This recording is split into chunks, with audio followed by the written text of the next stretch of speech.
What's going on, everyone? Welcome back to the show. So have Democrats increased their lead in the 2026 midterm election? We're talking about the House of Representatives. We're going to talk a little bit about that today, and there have been some changes, so we're going to talk a little bit about that in this video. But first off, you guys can do me a favor. Please like the video. If you're watching this video and you want to see more content like this, please consider subscribing to the channel. Okay, so I like to start off these videos by showing you the House map. Okay, this is the House of Representatives. These are all the districts. This is the current map. So this is not reflecting the newly drawn districts, okay? Well, at least I think Texas, yeah, I have the new districts in Texas, but when it comes to California, I don't. But this is the current members that we have sitting in the House. So we have Democrats, we have 215. Republicans, we have 220. We do have two special elections that will be happening, one in Texas and one in Tennessee. And so those seats are open, but we know where those seats are going for the most part.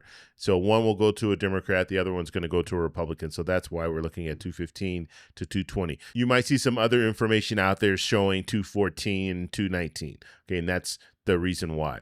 Okay, so these are the numbers. This is what we're looking at. What you need is 218 to control the House. But what we want to see is, will Democrats be able to take control of the House in 2026? And so right now they have 215, so they need to net 3 seats in order to take control of the House. And so what I wanted to do is I wanted to create an AI model that would give us a prediction of what we're going to see in 2026. Now, you have pollsters out there that are, they give us information. You have other websites that are doing predictions. You have the betting websites that do predictions. But I wanted to ask AI to create a model. And so what AI did is it took these different categories and it rated these different categories. And so now all I need to do is input the different information that we have, and it will give us an update. And so that's what we're doing here every week. And so now what we're looking at is we're looking at the model, okay? And let's zoom in here. There have been some changes, and I even checked just a minute ago, and there was one more change, but I'm going to save that change for next week, and I'll tell you what that change is. But generic ballot right here, Real Clear Politics is showing us an increase for Democrats. So they went from like 1.6, that was just like 2 weeks ago. Now they're at 4.5. And I just checked it earlier today, and it was 4.6. So it went up slightly. So I'm not going to put that in this model. This model is just going to have the 4.5, okay? It's not significant enough for me to put it in there. It's not going to change much. Okay, presidential job approval. We're looking at President Trump is at 42%, okay? And this is coming from Ballotpedia.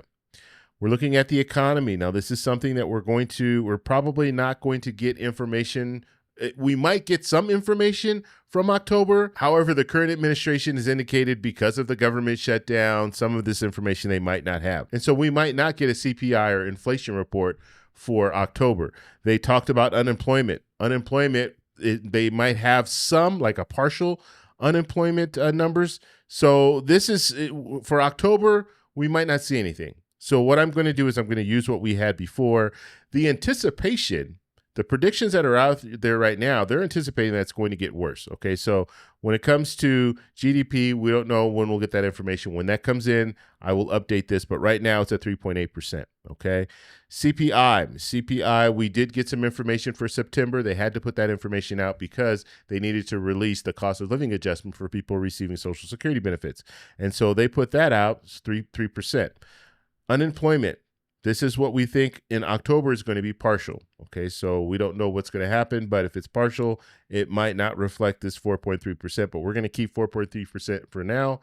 And then if they do show us whatever they show us, then we can go ahead and update it at that time. But we're using the same metric that we used just last week. Okay. Special elections, that hasn't changed. It's plus 3 points. We do have a couple of more special elections that will be coming up. And so we'll stay tuned and watch those. But right now it is plus 3, and that's for Democrats. Okay, seats at risk. Now this has changed a little bit.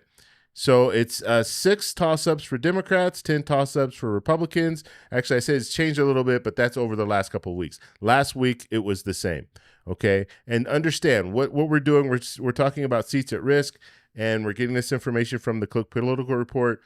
And the reason why we are looking at these toss-ups is because if Democrats have more toss-ups than Republicans, then that favors Republicans. If Republicans have more toss-ups than Democrats, then that favors Democrats, because Democrats don't have those real close races, as many close races.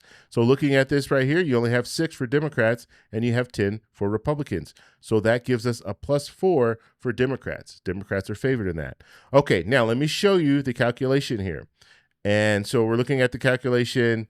What they do is you input all these numbers, and then you come out with this final number here. This final number is +3.97.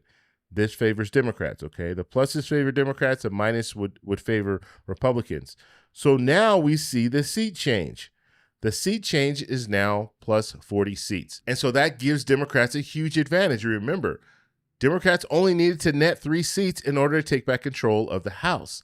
So if they are, right now, if it's looking like they could gain 40 seats, they'll have plenty of room to take back control of the House. Now, I know what you're asking. You're saying, what about redistricting? We're seeing all this gerrymandering and stuff going on in all these different states.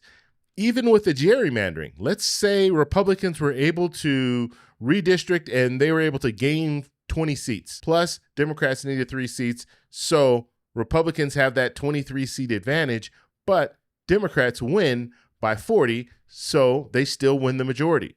Okay, so that's what we're looking at here. Now, I want to take you back, and I want to show you just over time what's been going on. And this has just been in the last 5 weeks. And so we don't know what's going to happen in the future, but just looking at our bar graph here, this is where we started. October 17th, week 1, Democrats were favored by 11 seats. And then week 2, October 23rd, Democrats were favored by 20 seats. And then week 3, November 1st, Democrats were favored by 21 seats. And then November 7th, that's week 4, Democrats are favored by 37 seats. And now, week 5, November 13th, Democrats are favored by 40 seats. Now, of course, the anticipation is it's not going to just keep rising. It'll probably go up, down, up, down. And a lot of the changes that we're seeing is as a result of the generic ballot. The generic ballot is now increasing. It started at, when I first started doing this, it was 1.6. Now it's moved up to 4.5, and now it's even 4.6 if you look at it for today. And so if that keeps rising, we're going to continue to see more seats gained by Democrats. And remember, this is an AI model that's taking these historic categories. It's taking these categories and saying, historically, if the generic ballot is at this point, this is how many seats will be gained. Historically, if the economy is looking like this, this is how many seats will be gained. And so that is what AI has created. And so that's what we're using. And right now it's showing that Democrats are doing really well. And so we'll have to see. I mean, there's a lot of stuff going on right now with these Epstein files and all this stuff. Will that hurt the president even more? Will that hurt Republicans even more?